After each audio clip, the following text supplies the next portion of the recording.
Hello and welcome to the Jersey Trews. This is something I hope can become a more regular feature on Jersey social media.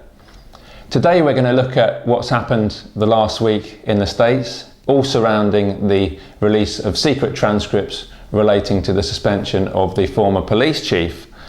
And I'm also going to talk about three areas. The first is to do with the importance of whistleblowers. The second is to do with media in Jersey, including social media and investigative journalism, which only really exists with social media in Jersey. And the last is to do with the Jersey Care Inquiry.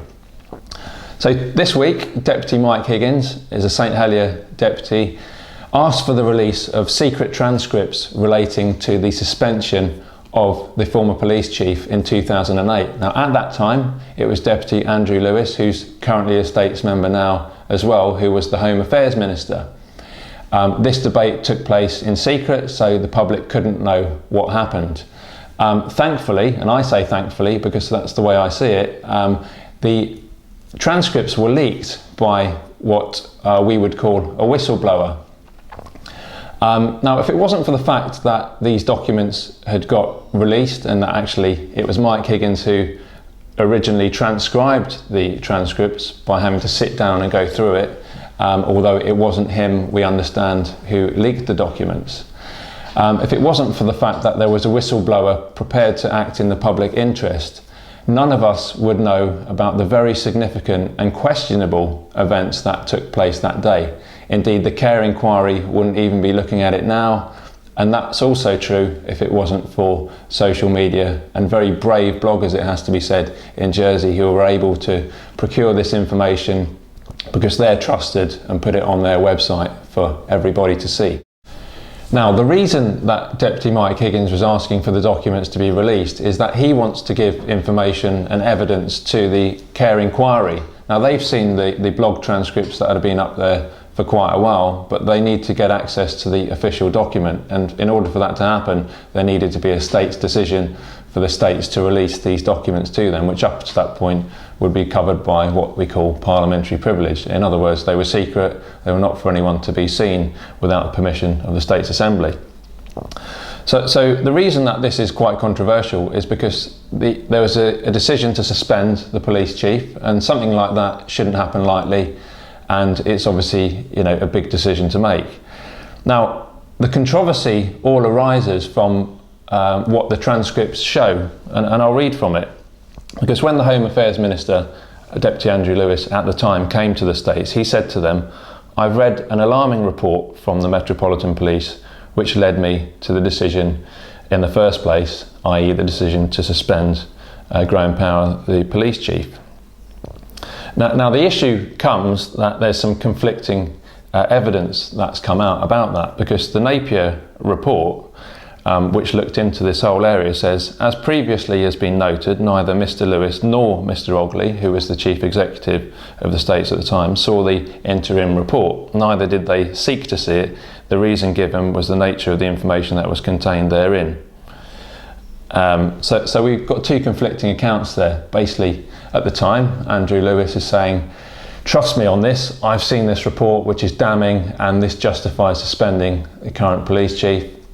Turns out that that's what we're being told, turns out that he couldn't possibly have seen this report for various reasons, because it didn't exist in that format, and anyway he wouldn't have seen it because it wasn't appropriate for him to see that. And others have since said that. Senator Lamarck, who himself was the Home Affairs Minister, has confirmed that account of events.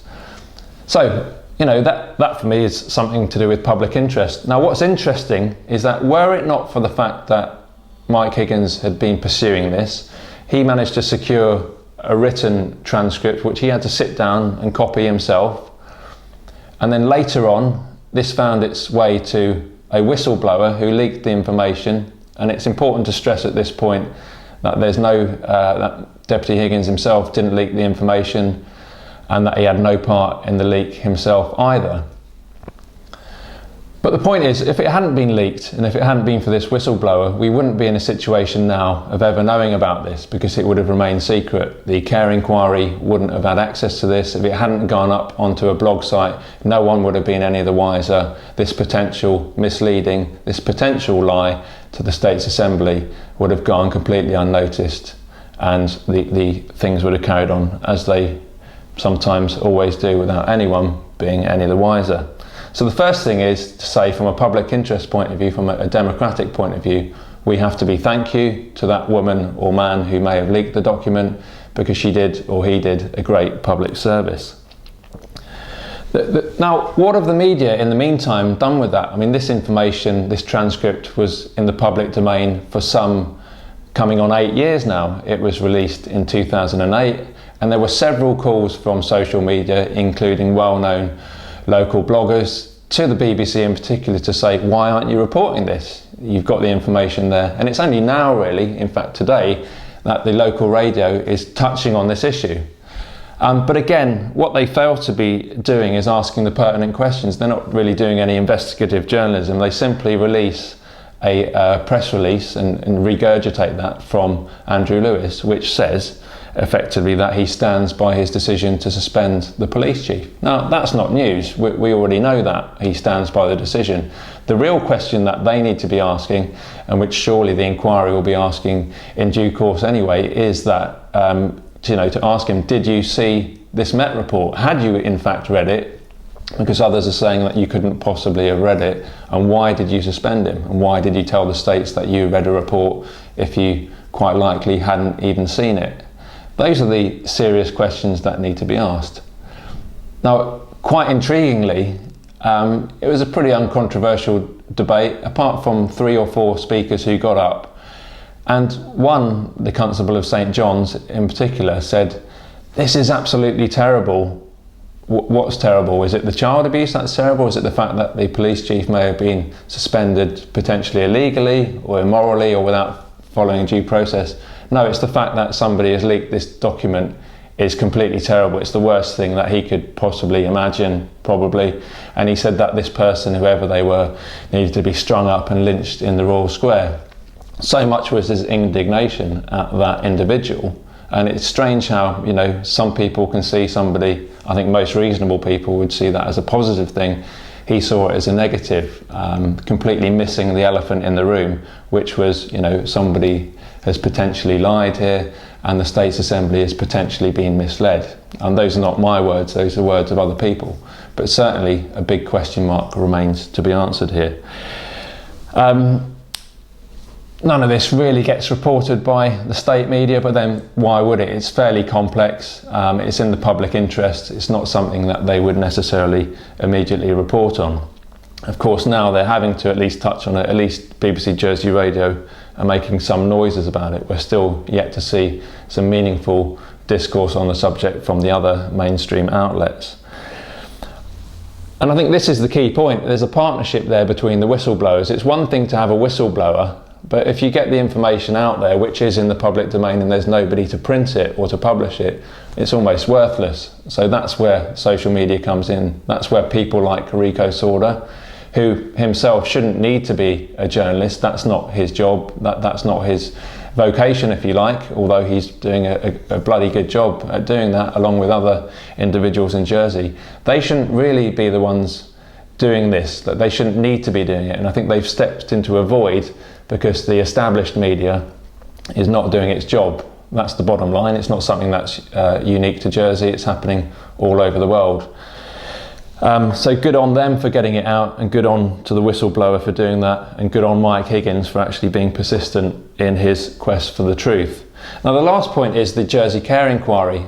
Remember, these things don't happen by chance. The reason we have a care inquiry at all at the moment, to get to the truth, is the fact that there were enough people clamouring for this. There were politicians at the time who were a minority saying we must do this, we must get to the truth.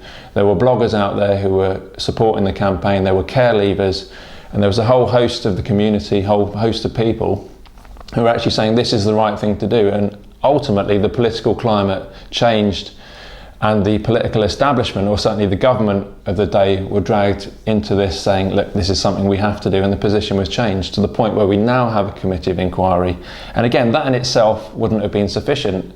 If we didn't have the leak, if we didn't have the whistleblower and all these people acting in the public interest, putting their necks on the line, taking risks ultimately for the truth, that would have been meaningless to the Care inquiry if that didn't exist, because there'd be no document to report on in the first place. So I hope that just by explaining a little bit of what's gone on this week, certainly as I see it, I'm not claiming to be completely objective, but certainly I try and give a feel of what's actually happened in the States, and perhaps give you an idea of some of the other elements which are either too complex to fit into these little sound bites that you get on the news, or to give you some of the nuances that the media are unable or unwilling to report on, that helps inform public debate and public consciousness about the very important issues that are going on in our island. I don't think there's anything else to add. I just want to thank you for listening, and hopefully in the future there'll be some others, not just myself, doing the Jersey Trews and giving you perhaps more information about what's really going on in our island.